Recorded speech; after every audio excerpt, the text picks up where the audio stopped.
Saudações a todos, sejam bem-vindos ao Palavra Diária, é uma alegria, uma honra ter você aqui com a gente. Hoje a nossa conversa vai ser muito interessante. Tua presença, momentos de intercessão no decorrer da história bíblica. E aí eu já te deixo uma pergunta, você sabe o que é intercessão? Você sabe o que é interceder por alguém? Interceder é realmente estar entre duas pessoas.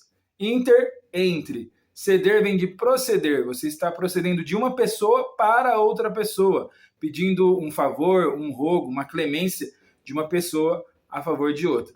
Então nós vamos citar 4 referências bíblicas para compor essa nossa mensagem de hoje. A nossa primeira referência está na primeira carta escrita por Paulo a Timóteo, no capítulo 2. Eu convido você a pegar sua Bíblia, nós vamos ler alguns versos para contextualizar esse momento. Está escrito assim: devemos fazer orações por todos os homens.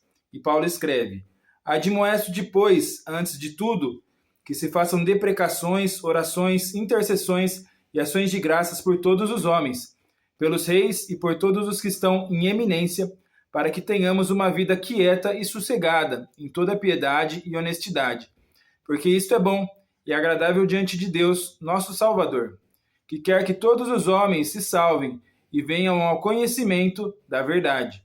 Porque é um só Deus e um só mediador entre Deus e os homens, Jesus Cristo, o homem, o qual se deu a si mesmo em preço de redenção por todos, para servir de testemunho a seu tempo. Então Paulo deixa bem claro aqui no verso 5, né? Que há somente um mediador entre Deus e os homens, que é Jesus. E ele é o nosso intercessor. Mas nos versos anteriores ele cita a importância da gente interceder, fazer orações, deprecações por outros homens. Não pedir somente por nós, as nossas orações, mas apresentarmos os demais homens também na presença de Deus. Primeira carta de Timóteo, capítulo 2, nos versos 1 ao 6, mostra pra gente essa importância, essa necessidade, né? Uma missão, uma responsabilidade nossa orarmos pelos demais. A nossa segunda referência está no livro de Gênesis, no capítulo 18, no verso 23, onde está escrito assim: Abraão intercede com Deus pelos homens. Nós contextualizando, nós sabemos que o Senhor disse a Abraão que iria destruir Sodoma e Gomorra, e Abraão se apresenta diante de Deus pedindo pelos homens para que o Senhor não fizesse isso. E aí está escrito no verso 23, e chegou-se Abraão dizendo: destruirás também o justo com o ímpio? E aí ele começa uma conversa com o Senhor pedindo: Senhor, se tiver 50, se tiver 45 justos, 40, ele começa a descer essa numeração até quando ele vê que não tem jeito de salvar aquelas duas cidades. E aí diz no final do capítulo que ele voltou ao seu lugar. Ele respeitou a vontade de Deus. Nessas cidades estava Ló, a sua esposa e as suas 2 filhas. O Senhor permite que elas saiam, e depois nós conhecemos a história da mulher de Ló, que ela olhou para trás e virou uma estátua de sal. E nós também sabemos o que aconteceu com Ló e com as suas filhas. Mas, nesse nosso contexto, nessa nossa mensagem, nós temos que deixar claro o que aconteceu com Abraão. Ele se apresentou diante de Deus, ele pediu pelos homens, o Senhor ouviu ele, não aconteceu como ele queria, por causa que não havia justos naquela cidade, mas o Senhor deu essa oportunidade para ele. E fica um exemplo aqui, a nossa segunda referência, Gênesis capítulo 18, no verso 23, quando Abraão intercede pelo povo. Nossa terceira referência está no livro de Êxodo, no capítulo 33. Esse capítulo ele tem 2 títulos que são muito importantes. Um, inclusive, é o nosso título de hoje, o nosso tema, Tua Presença. Nós vamos ler o primeiro título que diz assim, no verso 1. Deus não irá no meio do povo, mas enviará um anjo. É Deus avisando Moisés que não vai acompanhar o povo, porque o povo é um povo desobediente e nada do que o povo faz agrada o Senhor. E aí nós lemos no verso 12, onde Moisés escreve assim, o título: Moisés roga a Deus a sua presença. É o momento que Moisés se apresenta diante de Deus pedindo a sua presença para estar junto com o povo. E nós vamos ler alguns versos para nos contextualizar. Diz assim: E Moisés disse ao Senhor: Eis que tu me dizes, faze subir a este povo, porém não me fazes saber a quem has de enviar comigo.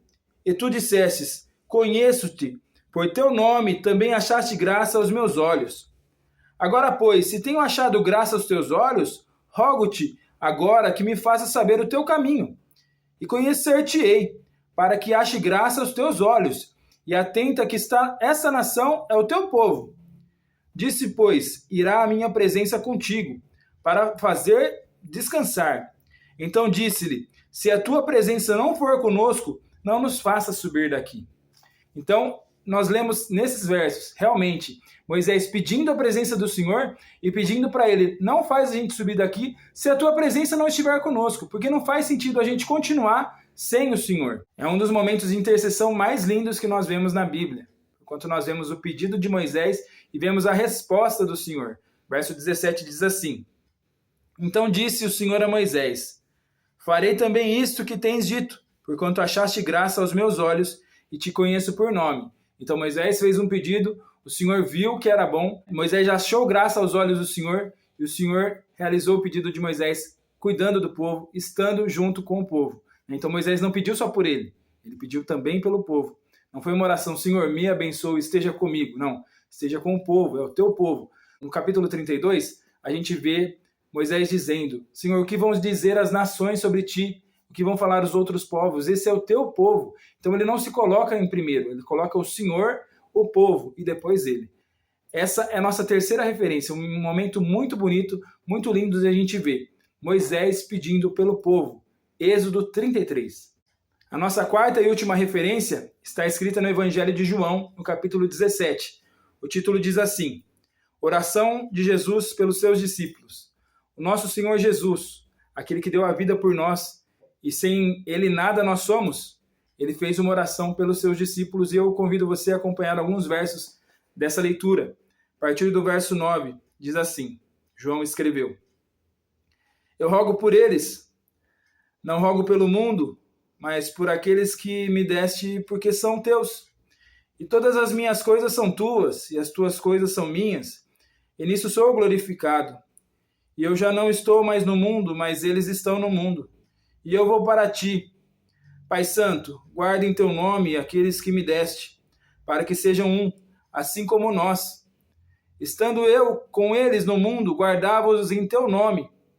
Tenho guardado aqueles que tu me deste, e nenhum deles se perdeu, senão o filho da perdição, para que as escrituras se cumprissem. Mas agora vou para ti, e digo isto no mundo, para que tenham a minha alegria completa em si mesmos. Dei-lhes a tua palavra, e o mundo os aborreceu, porque não são do mundo, assim como eu não sou do mundo. Não peço que os tires do mundo, mas que os livres do mal. Não são do mundo, como eu do mundo não sou. Santifica-os na verdade, a tua palavra é a verdade. Aqui nós vemos o nosso próprio Senhor Jesus pedindo pelos seus discípulos, intercedendo ao Pai por nós. E aí você pode dizer, mas por nós? Ele estava pedindo só pelos seus discípulos. Mas nós vemos no verso 20 que está escrito assim: Eu não rogo somente por esses, mas também por aqueles que pela sua palavra hão de crer em mim, para que todos sejam um, como tu, ó Pai, o és em mim e eu em ti, que também eles sejam um em nós, para que o mundo creia que tu me enviaste. Então é um pedido do nosso próprio Senhor Jesus ao Pai, pelos discípulos, por nós, para que nos ensinasse a não pedir somente por nós, mas ensinasse nós também a pedirmos pelos outros. Ele fez uma oração, ele fez um pedido ao Pai por nós. Essa é a nossa quarta e última referência, escrita no Evangelho de João, no capítulo 17, oração de Jesus pelos seus discípulos. E o que nós aprendemos com esses 4 exemplos? Paulo, Abraão, Moisés e o nosso maior exemplo, o nosso Senhor Jesus Cristo. A pedir não somente por nós, mas a pedir pelo povo, a pedir pelos demais.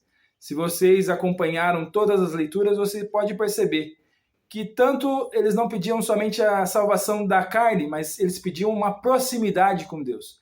Paulo fala da gente orar pelos homens para buscar o conhecimento e a verdade na palavra.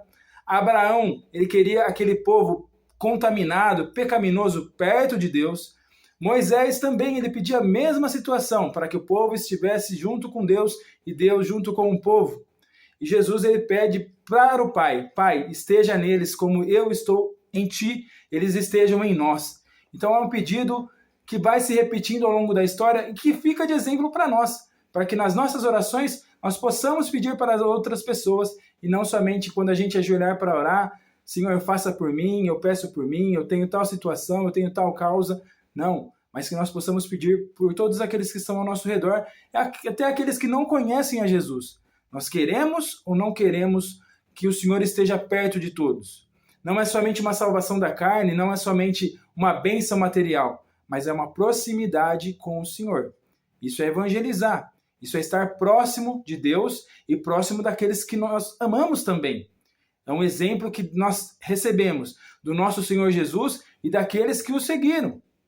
Nós devemos orar, nós devemos buscar, não somente por nós, mas por todos aqueles que o Senhor trouxer em oração, apresentar diante de Deus, em nome de Jesus, para que todos se salvem.